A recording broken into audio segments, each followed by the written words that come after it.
좋은 영화를 만들기 위해서는 설득력 있는 캐릭터, 매력적인 스토리, 이를 살려줄 연출까지 수많은 요소들이 필요하죠. 진짜 잘 만든 영화라면 작은 설정 하나도 허투루 흘리지 않습니다. 하지만 아무리 명작이라도 항상 모든 디테일들이 완벽하게 맞아떨어지지는 않는데요. 가끔은 스토리의 진행을 위해 말 그대로 설정 구멍이 생기곤 합니다. 그러나 그 빈틈들은 때때로 관객들의 눈에 너무 잘 보이죠. 오늘은 그 중에서도 그냥 지나치기 어려웠던 설정 오류들을 살펴볼게요. What?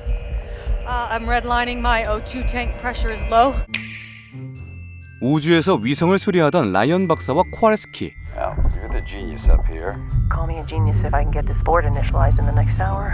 러시아의 위성 폭파로 파편 폭풍이 몰려오고 It's been confirmed that it's the unintentional side effect of the Russians striking one of their own satellites. Astronaut is off structure. Dr. Stone is off structure. 둘은 순식간에 우주 미아가 될 위기에 처하죠. 아수라장 속에서 간신히 구조물에 걸린 라이언, 그 뒤로 줄에 매달린 코왈스키. Just hold on, and I'm gonna start pulling you in. Ryan, let go. 그러나 코왈스키는 갑자기 영웅처럼 희생을 자청합니다. You're gonna make it, Ryan. 그런데 사실 코왈스키는 죽을 필요가 없었는데요. 우주에는 공기 저항이 없습니다. 라이언이 구조물에 걸린 순간 이미 두 사람의 운동량은 멈춘 상태, 즉 줄만 잡고 끌어당겼다면 둘 다 살아남을 수 있었다는 얘기죠. 물리학적으로는 희생이 필요 없는 장면이었지만 영화는 우주에서 고립된 라이언의 성장 서사가 필요했기 때문에 코왈스키의 줄을 끊을 수밖에 없었던 겁니다.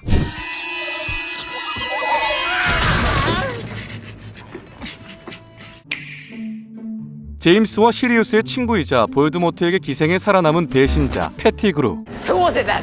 Peter Pettigrew. No. Pettigrew's dead. You killed him. Pettigrew's alive. 해리포터와 아즈카반의 죄수에서 죽은 줄 알았던 그가 의외의 인물로 등장하는데요. 패티그루가 사실 론의 애완쥐 스케버스로 숨어 있었다는 게 드러나며 해리 일행은 충격에 빠지죠. Get off him. What are you doing? Kill him. 그리고 그걸 밝혀낸 건 바로 마루더즈 맵이었는데요.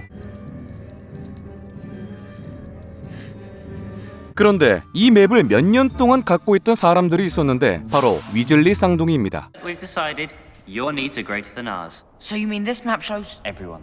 everyone? Everyone. Where they are, what they're doing, every minute of every day. 여기서 드는 궁금증 하나. 왜 그들은 동생 옆에 붙어 다니던 패티그루를 눈치채지 못했던 걸까요? 누군지 몰랐다 해도 동생 옆에서 계속 붙어 다닌 낯선 이름에 대해 언급조차 하지 않았다는 건 좀 이상하죠. Ron, haven't I been a good friend, a good pet? You won't let them give me to the Dementors, will you? I was your rat. 해리포터 시리즈의 매력이 디테일인데 이 장면만큼은 팬들이 지금까지도 고개를 갸웃하는 부분입니다. Gotham is yours.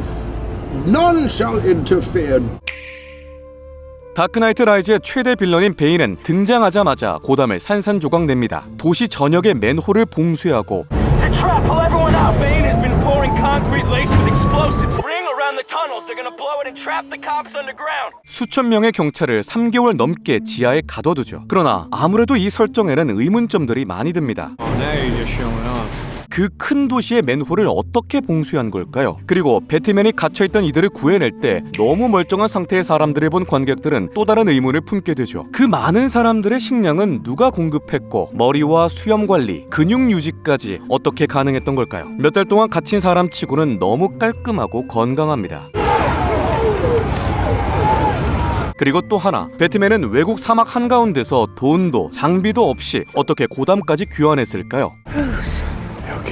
Picked a hell of a time to go on vacation, Mr. Wayne. 스케일이 큰 작품인 만큼 세부 디테일은 놓친 것 같아 아쉬움이 남습니다. They wouldn't use their technology or fight an airborne battle, because they know eventually we would use nuclear weapons, and the planet would be useless to them. 전쟁에서 상대를 무너뜨리기 위해 신중한 전략과 정보 수집은 필수죠. 나라 간의 전쟁도 어려운 법인데 행성 침공이라면 이보다 더 치밀한 작전이 필요합니다. 영화 사이언스 속 외계인들은 지구를 공격할 계획을 세우죠. They've used up all the resources on their planet. They're looking to harvest our planet next. 문제는 그들의 치명적 약점이 물이라는 건데요. I heard a theory that They don't like places near water. 하지만 지구 표면의 70%는 바다, 우주에서 보면 파란 공처럼 보이는 행성이죠. 이걸 알고도 그냥 쳐들어온 걸까요? 아니면 정말 모르는 걸까요? 어느 쪽이든 외계인의 전략치고는 너무 허술했다는 평가를 받고 있습니다. 게다가 지구까지 올 기술력이 있다면 환경조사 정도는 충분히 할 수 있지 않았을까 하는 의문도 계속 남죠. 이런 허술한 계획 때문에 외계인의 침공은 시작부터 망할 운명이었던 것 같네요. It's okay. You can't see me. I can see you. He can see me. 앤트맨 슈트의 원리는 명확합니다. 몸집은 줄어들지만 질량은 유지된다. 그래서 작아져도 여전히 정상 크기의 힘으로 펀치를 날릴 수 있죠.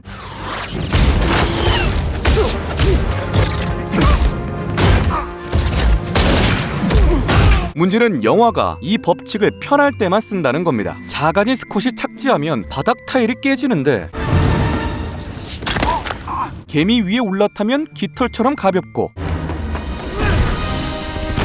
총알 위를 뛰어다닐 때도 총알은 방향을 잃지 않습니다. 질량은 있다 없다 편한 쪽을 선택한 셈이죠. Actually, I've been thinking it ever since I got here. Why, oh why didn't I take the blue pill? 현실에서 벗어나고 싶었던 사이퍼. 결국 동료들을 저버리고 매트릭스에서 부귀 영화를 누리려 합니다. I don't want to remember nothing. Nothing. You understand? I don't want to be rich. You know, someone important. 결국 사이퍼는 동료를 배신하고 몰래 매트릭스에 접속해 스미스 용어를 만나는데요. 하지만 영화 내내 강조된 룰이 하나 있었죠. 누구든 매트릭스에 들어가려면 오퍼레이터가 필요하다는 설정. 플러그를 꽂아주고 위치를 추적하고 다시 빼내줄 사람. 그런데 사이퍼는 오퍼레이터 없이 혼자 들어갑니다. Unbelievable. Isn't it? 감독의 후일담에 따르면 사이퍼가 자동 접속 프로그램을 만들었다고 하지만 문제는 그 어떤 장면에서도 이런 단서가 나오지 않았다는 거죠. 네오가 불쑥 방에 들어갔을 때 신경질적으로 반응했던 게 그 이유 때문이라고 하지만 Whoa! You scared the bejesus out of me. 결국 이건 영화 이후에 나온 해명에 가깝습니다. 그래서인지 지금도 많은 팬들은 이 장면을 두고 설정 구멍이 아니냐는 질문을 멈추지 않았죠.